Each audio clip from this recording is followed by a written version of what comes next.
The success of the wall was wholly dependent upon God, who inspired the beginning. And so in a sense, verse 10 is kind of true. The workers, the people of Judah there said in verse 10, were not able to build the wall. And in a sense, that's true. They could not rebuild the wall on their own. They needed to remember who God was and what He had promised. And again, I don't know about you, but it's easy for me to forget when things are tough, or to forget God when things are going tough.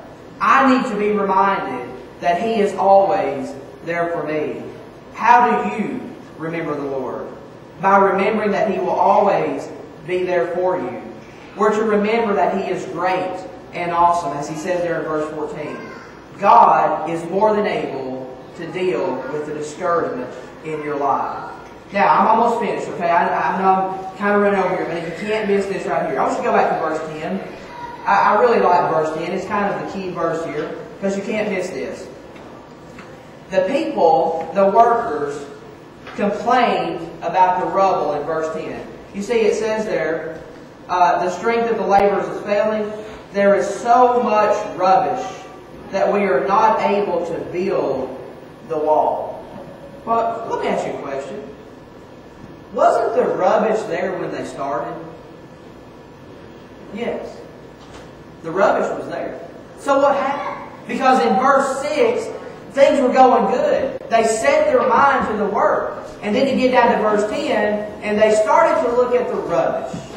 They started to look at all the junk. And they got discouraged. You see, folks, there's something you can't miss here.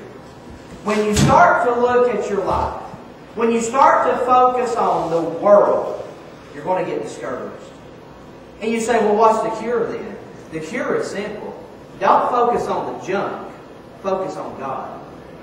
Because when you focus on God, He's going to bring you out of the discouragement.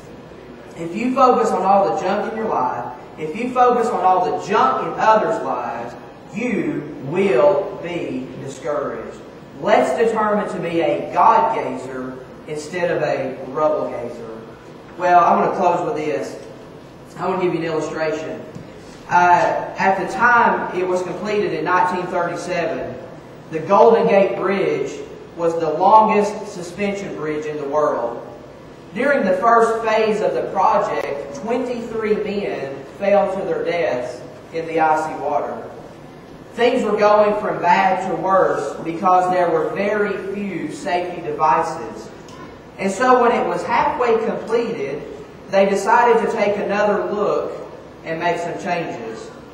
They reorganized and they built the largest net ever made and attached it under the area where the men were working. Was it worth the cost and the time it took to do this?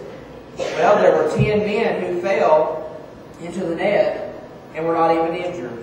Not only did it save those 10 lives, but the work was completed in 3/4 the time because the workers no longer lived in fear of falling.